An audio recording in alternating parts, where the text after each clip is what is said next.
humans. How amazing. Right, how we doing? We okay?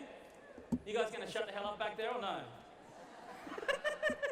Okay, so let's get on with this. I have about half an hour to spend some time with you guys. I want to thank Kat for having us. This is my first 3, and I think it's going to be pretty amazing to feel. Already I've learned a lot from the topic from the panel, which I thought was quite remarkable, but I love this quote. Somebody said to me, well, what are you going to do about it? I said, do about what, dude? Women already rule the world last time I checked, bro, but here's what really needs to happen. We need to get shit done. There are no more passengers. We are all crew. So let's get on with it. Here's the deal, man. We definitely need to change this ratio, eh? It's only tech conferences, I can tell you right now, where the unbelievable, man. Women's toilets are always empty. Love that. Okay. So let's figure out the toilet problem generally across the globe. I can't believe how you guys are treated like a third world country when it comes to urinating. However, I digress. Let's talk about this. I work for AOL, and the reason I'm here today is to talk about change, and to talk about technology, and to talk about what that means. So in the context of what I should know, is that yes, we sent out more CDs than people on the planet. I was not with the company back then. So we've gone from kind of ironic to iconic. We build brands that people love. And here's the deal, man. What's amazing from our perspective is this. Given that's what we've done, I don't believe it's about innovation. I think that's dead and buried. We need invention. People are like, well, Shing, what does that mean, dude? I'm like, well, look, it means this for me. If you think about it, innovation is change. Iteration, it'll take time. Awesome. But I actually think consumers they will not allow us to take time. We need to create.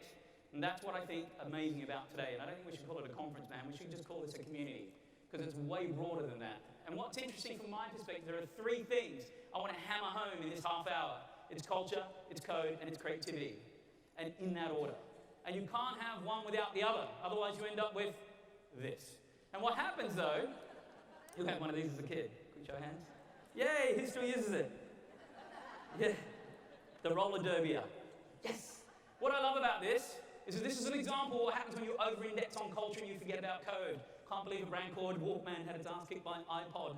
It's incredible to see what happens when you sort of forget about both of those balances. If you over-index the other way, you end up with glass. God bless Google. So we love Google, yeah, but they don't always get it right. It's an example of them not getting it right. However, if you reflect back cultural change as marketing, you win. If you want the creative secret that I think it is, it's that. Reflect back cultural change as marketing. A brand that's got that right is Snap, because they can come out 18 months later with spectacles, and it's probably going to be a runaway hit because you're not reporting every single element of your life. You're doing little tiny snaps of your life that go up to this ethos of small bits of information. And I love that theory. But here's what's interesting, it's a fine balance. And the fine balance from my perspective is this. There's something about the change that has to happen. And the change that I'm talking about is really about conversation. And so if you think about it, the word that was added to the Oxford Dictionary of last year was not a word. It wasn't selfie, which was the year before. It was bloody tears of joy. Emoticon. Now, how do you find this emoji? I mean, I used to think the dictionary was A to Z, dude, but certainly those days are well over. But what I do know is that the most overused words, so I travel a bit, I spend a lot of time with brands, God bless them. Because what I love about them is we use a lot of buzzwords, man. And what I love about the buzzword of last year, 2015 for me, was this, disruption. How many times do you walk into a meeting and it's like, dude, we totally need to disrupt? I'm like, awesome, how are you going to do that, man? Well, we use technology. Okay, what about the business model that sucks? And so for me, what's interesting is if you use a combination of both of those, which technology can do, is influence the business to change, you end up really with the revolution. And what's fascinating from my perspective is that these are the words I've heard this year. Anybody want to shout out what you think the word of this year is going to be? Innovation. God bless it. No, I think it's going to be experience. How abused is that word? So given that, I'm going to use the word experience 50 times in the next 20 minutes. Just to bloody prove a point. But here's what's fascinating to me. The secret is this. Understanding human needs is half the job of fulfilling it, period, full stop. And there's a couple of ways you can do that, guys. You can either do it by doing massive quadrants, nothing like a solid quadrant in front of an audience on a Friday afternoon and say, who are we trying to target? Makers, believers, strivers, achievers. Yeah, okay, cool, psychographics, yay. Or you can do Maslow rule of hierarchy. Let's talk about this, man. Needs, shelter, food, water. Talk about Maslow, maybe. But what I can tell you is this. I'm talking about technology. Technology for me is fascinating because it's changing our behavior. But what it isn't changing, guys, is our needs. Our needs are deeply rooted in the DNA of who we are as humans. Awesome. And this can never be supported. This is a human need that no technology can support. You bloody scumbags.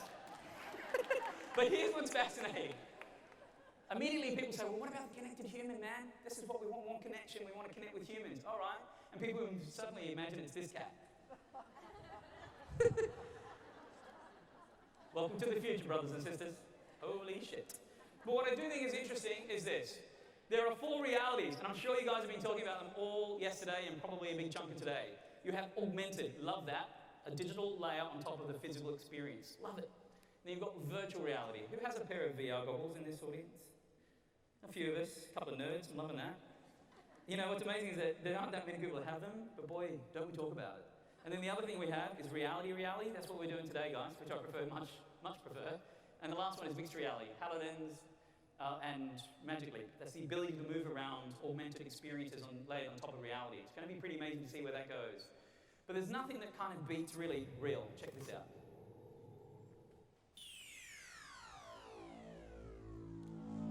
This is the Jaguar FType simulator. It's just sitting on a 6-axis hydraulic platform here. Roll you around, lift up, down. How rough are we getting that? Once you're wearing this helmet, that's really going to simulate exactly what it's going to be like on the track. Very cool. Make sure you brace yourself. Good luck. Okay, Glenn, I'm about to start the ride. Welcome to Jaguar Virtual Simulator.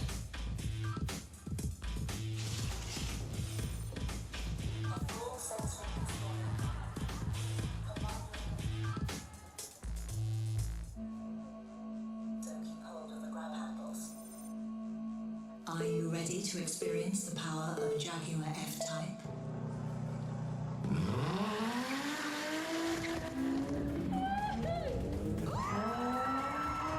And you know where the rest of that goes, she shits herself.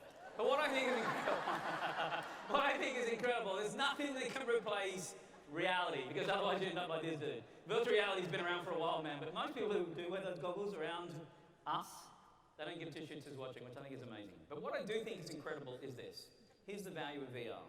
Today, if you and I go watch a film, if you laugh at a scene and I cry at a scene, nothing can change. It's linear story. Awesome. But if we think about what happens in the immersive experience of VR, you're going to be the director of content. And that's going to be crazy because you'll be able to choose and morph. So if you laugh, I cry, the content will potentially change. And people are like, well, how do you say that's going to happen? I'm like, I don't know. That's what you guys are. You're the creators. Because I can tell you it's going to be amazing because the first TV show ever broadcast was a radio show filmed. How crappy is that? So imagine how incredible this thing is going to develop now that we have this technological advancements. And what's also amazing is there are startups that are working on putting, sensors inside these goggles that we're walking around with to be able to monitor our emotions. But until then, you've got simulators. So you've got these things that you can sit in like a cage, and this thing simulates different experiences. This one simulates what it's like to be on a roller coaster. But you have to be in a room this big in a cage like that. Why would you not just go on a roller coaster? Whatever, dude, why put logic into the play? But what I do think is interesting is this is augmented. I love augmented reality for 2 reasons. One of the things that you're judged upon today is sharing. And this is the ability to share. You can actually capture these interesting images, etc., and pass them around. But augmented reality's come a long way. It's beautiful, smooth, it's fast, it's just a delightful experience and overlays sort of reality on a digital experience, which I really respect. What about technology of IoT? So this is considered a big marketplace. It's a $19 trillion marketplace according to Cisco by 2020. What's fascinating though, it's not IoT, it's IoE, the Internet of Everything or the Internet of Emotions. Because what's happening is you've got these crazy experiences like that. Check that bad boy out, you lazy bastards. But what I do find the case is, look at where they're going in here. Look, this is the next mobile advertising experience, dude. Check that out. Drones following cars that are people driving around in Ubers. Yes. But what I think is amazing about IoE is you've got these little interconnected devices that are basically replacing a lot of the screens that we have today. This is a beautiful product called Hello. You clip it to your pillow and it monitors your sleep patterns. So it'll tell you if you woke up at 2:30 by a car alarm or a dog barking, so you can actually do something about the data it collects. So really useful devices. Or you've got something like this called Pacific. I love to see that there's a mother's lounge over there. It's great to see that we're supporting that here. But this is another thing you guys might want to buy. This thing's called Pacific, dude. This will monitor the number of times a child sucks on a pacifier and tell you when it starts to teeth. So screaming and kicking, those days are seemingly well over. Check this. This is the visible interfaces that are coming. So what's going to happen when you think about connecting with people when we don't have screens? These are shortcut buttons. So you have all the ability, instead of pulling out your phone and fumbling around on your shoes, you can use these buttons to do things like playlists and turn on lights and all those sort of things. So we're seeing a lot of distributed devices, 34 billion connected devices by 2025. That's why IoT is considered a very overwhelming space. You've got some incredible things in beta that are connecting humans. So instead of putting my phone up in front of you as you speak it in foreign language to me and me trying to Google Translate that, there are headphones that you can put in today and translate language for you in real time. And you can put the phone away so we're connected as humans. These are the interfaces that I'm talking about. They're not screens in front of us like that. It's very different. Some smartphone cases just protect your phone. Others try to extend your battery life. A few have even tried to protect you, the user. But how great would it be if there was a case so intuitive, so powerful, that it could do all three? Introducing Yellow Jacket, the world's first stun gun smartphone case. Okay, so if you missed that, that's the world's first stun gun phone case. Now, I work for one of the largest telcos on the planet, but most of us don't want to take calls anymore. People are wrapping things around these devices for it to become a different visual controller to our world, probably as radical as something like a stun gun system. But this is an example of what's happening with these closed phones, with wrapping things around it to become more of an open ecosystem. And that's where it becomes really fascinating for me. However, if you don't want to walk around town like everyone else on the planet with a black phone that's way too big for your pocket, so you stick it in your purse, go to Asia, man. Check out what they're doing over there, dude.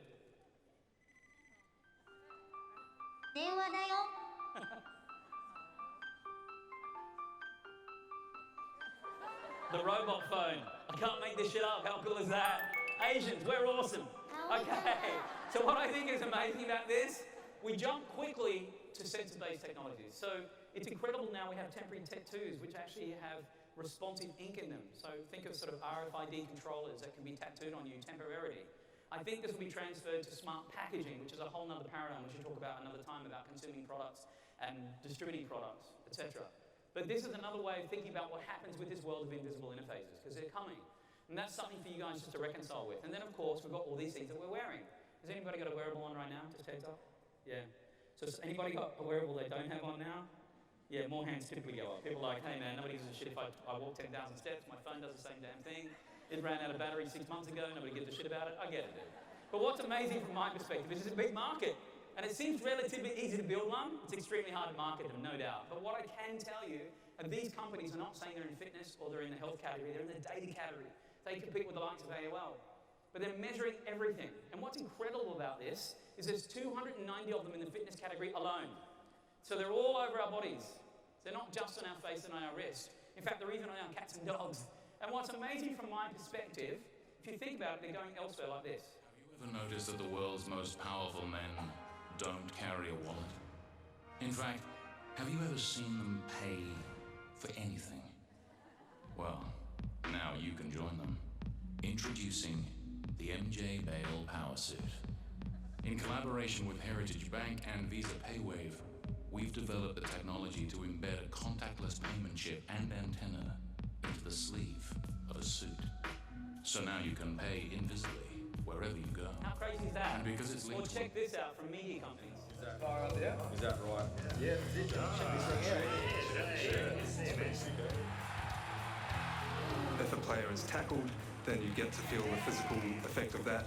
But if a player is nervous before a kick, then you get the fluttering, you get that kind of sensory experience. So what you're seeing here, you know, by the way, I should have handed these out in Chicago. Imagine that city would have burned down.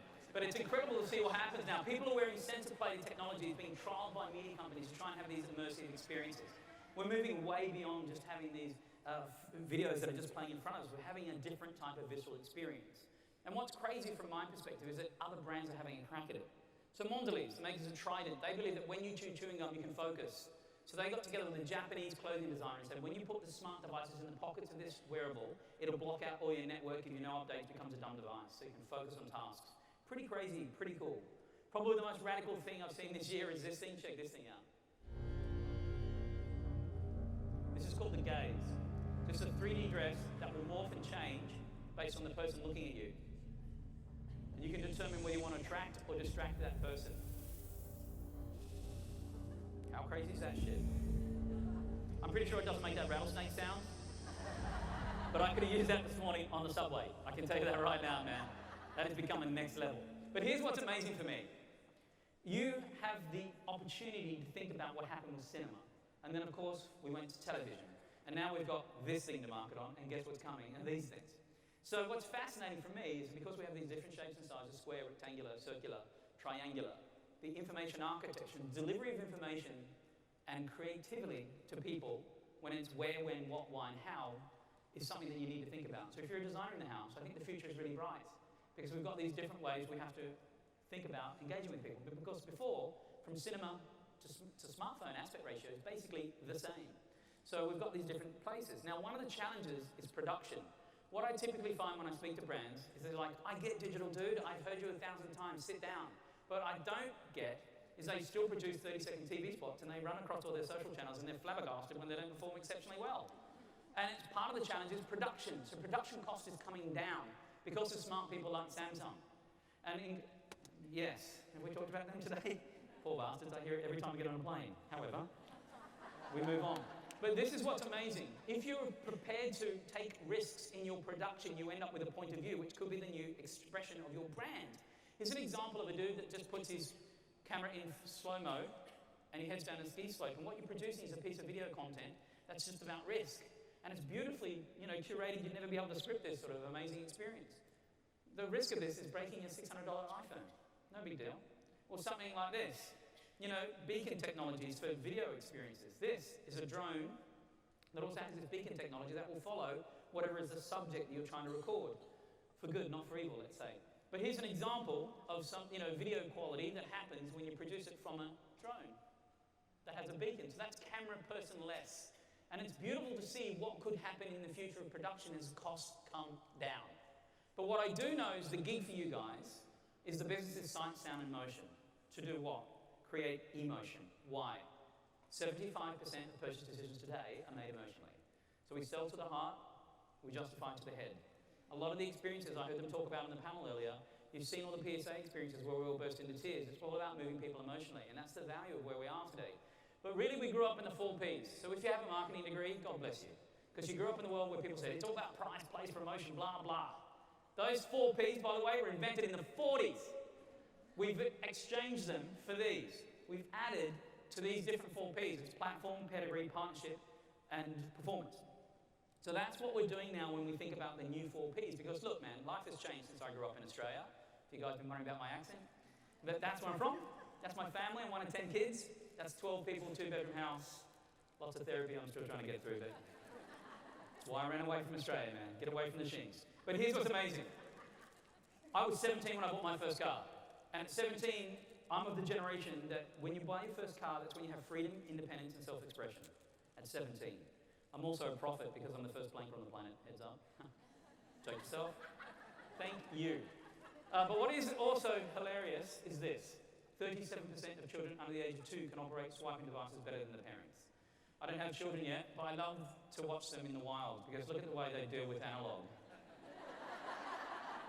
They just think shit's broken, dude. I'm loving that, eh?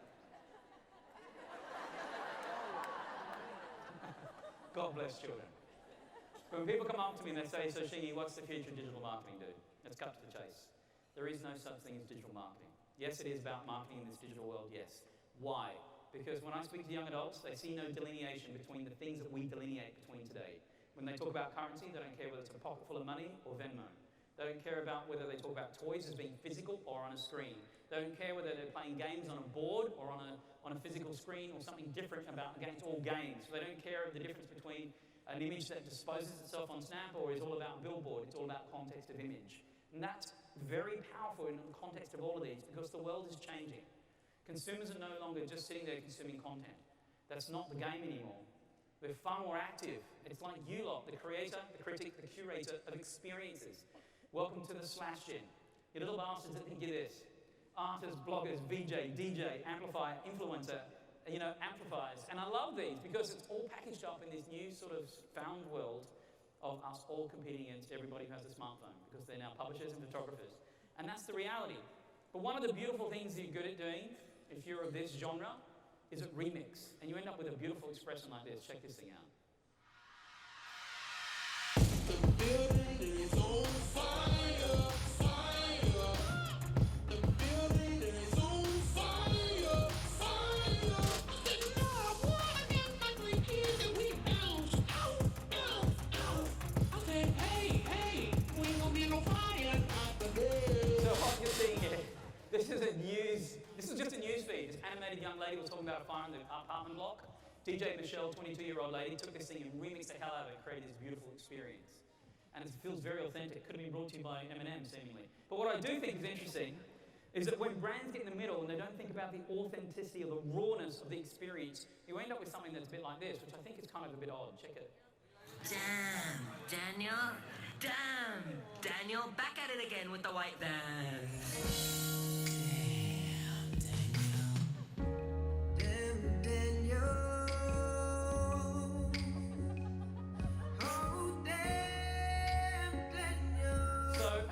I don't know if LG did this intentionally and made this like a spoof.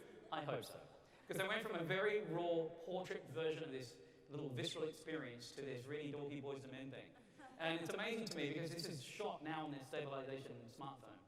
And so there's just something about the culture of making sure it feels authentic to the way it was originated. There's a rawness to the consumers today, which I think is quite amazing. But if you think that old people can still produce content, I beg to differ. This is a guy called Joe Griffith. He actually went and filmed his vacation in Vegas with his wife for a week, but he forgot to turn his GoPro around.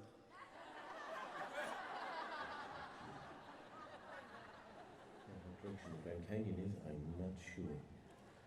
I think it's that way. That's the view looking down, see? Woo!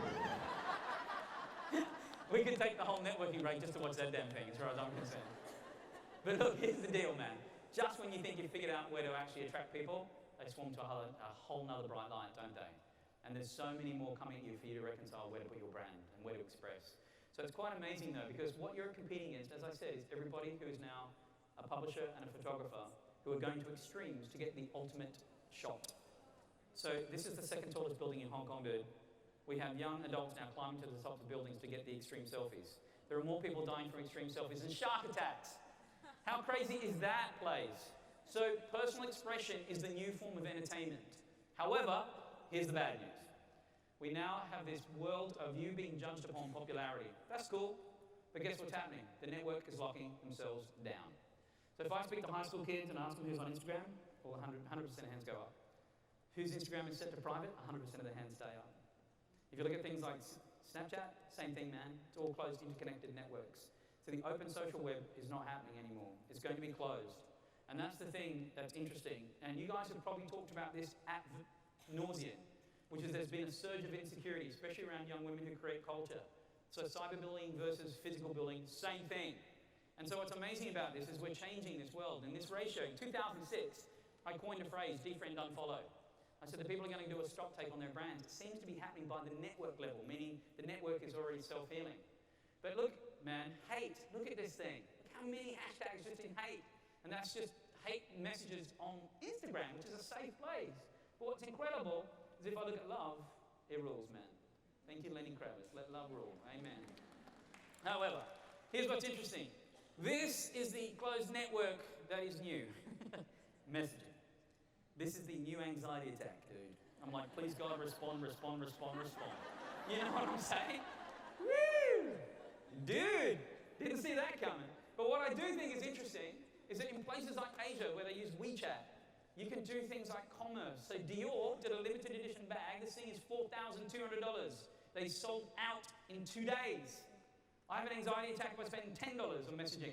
It's incredible what can happen in these private interconnected networks with deep intimacy like that, including purchasing amazing products. Okay, so look, young adults though want what? They want to achieve happiness. They want to spend time with their family and friends. They want to be true to themselves. They want to be financially stable. Those values are more closely aligned to their grandparents' generation than their parents' generation, which was greed is good. And it's incredible to think about what happens is they spend most of their day on 3 devices. They also are bored. Now, I'm of the generation that when the sun came up, my parents would boot me outside and say, do not come in until the sun goes down. But what happens now is the playground is now a screen. So people are expressing themselves through a screen. So the vast majority of what young adults want is to be entertained. And it's fascinating to me. So, okay, what are we going to do about it? We need to think about the world today because it's overwhelming. You're hit with 1,900 media messages per day. Then it's underwhelming because you can't find what you're looking for. In fact, I suffer from the phantom phone vibration syndrome. My leg vibrates about 12 times a day, man, just by itself. It's like having a cocaine habit, I was told. But that's the media overload issue we have. Media overload is a deal, man. It's the 6th largest contributor to stress today, FOMO. And what I find fascinating is if you think about what you're judged upon today, it really is about this, attention. That's what we're really trying to get to, because it doesn't matter what comes at us, what technology changes in the future, guys, you still have 24 hours in a day. It's how we assign our attention to these experiences that make it very valuable to us. And it's all about this device. We've all got one of these in our pockets, and it's incredible, because if you think about it, the beauty of this device is that we all suffer from the same problem, and it's all technic. That is the behavior that is changing here today. And in this country, we over-index. There's 109% of us that walk around with mobile phones. So a bunch of you have a home phone and a work phone. I just rubber band that shit together and call that life personally, or whatever it is. But what I do find fascinating is that, you know, back in 1997, I could text message Coca-Cola vending machines and interact with their products. The world today about mobility has to be more based on experimentation. And experimentation is really important. Why? Because as media, you don't have great mobile experiences to buy. Look at those ads. They don't look so delightful to me. But if you look at this, neither are the app experiences. I live downtown in Tribeca. It's unbelievable, man. I fire up my Starbucks app and it shows me a map of North America. Awesome. Or if I look at this thing on the right, which is an app I paid $1.99 for, which is how long can I hold down my thumb for on my iPhone screen. That's the sort of ridiculous crap I'm buying out there, dude, and there's billions of them. But the blue sky opportunity for you, this, brothers and sisters, is simply this. The vast majority of what people do on their mobile device is app-driven. And so the power of that, though, is this. This is the opportunity. There are fewer apps being downloaded and people are spending more time and more money on the ones they already have. In fact, the vast majority of us try a mobile experience once. It's very different. Television, newspaper, radio, etc. You can iterate your way to success. But when it comes to this device that's in your pocket, totally different mindset. You all know that. But you want it to be powered, because those people who fall in love with you do become a very active user for you, about 80% of them. So as the landscape shifts from awareness-based advertising, which is the industry I grew up in, it's going to move to advocacy, peer-to-peer, and word of mouth. And where do I get evidence of that? Squads. Dude, you rustle around together in these squads. It's all about advocacy, man. And that's hard to penetrate. And in the back in the day, this is how CMOs used to think about planning. Awesome days. You don't go plan, and then you have a big fat long lunch with your media planner. But now it looks like this. That's an anxiety attack. But here's what's interesting to me. Most brands want to touch every consumer on the planet and have a deep, intimate relationship at the same time. But most people would rather, 70% of us would rather read about a brand than be advertised to. But what are you going to do when the robots come? We have to worry about this, because it's not about that being a lack of creativity. It's actually just another quiver in the way that you think about as a creative tool set. And start with a broad knowledge and narrow cast that down to context. Don't think it's knowledge-based growing that way, as I first showed. Okay, so what's the deal? If you think about what's hot, it's this. Your brand needs to be an experience. And what I mean by that is an experiential brand that co-creates with people, that makes them feel connected, that recognizes what they do and rewards them. That's what we want as humans. And it has to be grounded upon something highly portable, based on sight, sound, and motion, and grounded upon some sort of reality. And so the context of story matters. So one of those things to do could potentially brand hack. Check this thing out. More vehicles and more employees. That's why DHL is faster. However, to communicate this with a classic advertising campaign is expensive. So why couldn't the competitors advertise for DHL?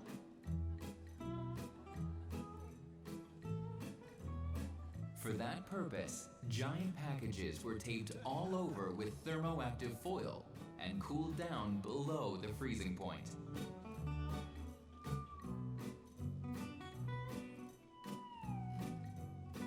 In this way, the competitors picked up a black package that transformed back at temperatures above freezing and delivered the message in the most beautiful colors. People want to make, people want to hack.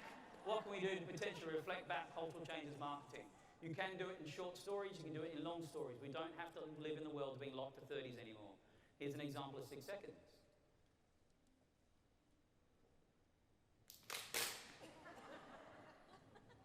So good we'll watch it twice. Here's the deal, man. If you think about it, the most abused word in our industry is storytelling. So I would remove the telling and increase the story. And that's the purpose as to why it matters. And here's a beautiful example of that.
Here's the deal. Harvey Nicks is one of those sort of premium retailers in the UK who's trolled through their CCTV footage to come up with a beautiful experience by adding emojis to it to encourage people to download apps, because the average number of apps people download per month is 0. So you have to come up with these amazing stories, and creative can come from anywhere, man, and that's the power of what you guys can do. But the reality of why I love coming in and chatting to you lot about the power of creativity, as you are all creatives, and the real reason we got into this gig anyway is this marvelous quote by Katharine Hepburn. If you obey all the rules, you miss all the fun. And isn't that the reason we became creative anyway? Guys, thanks very much for having me. See you later.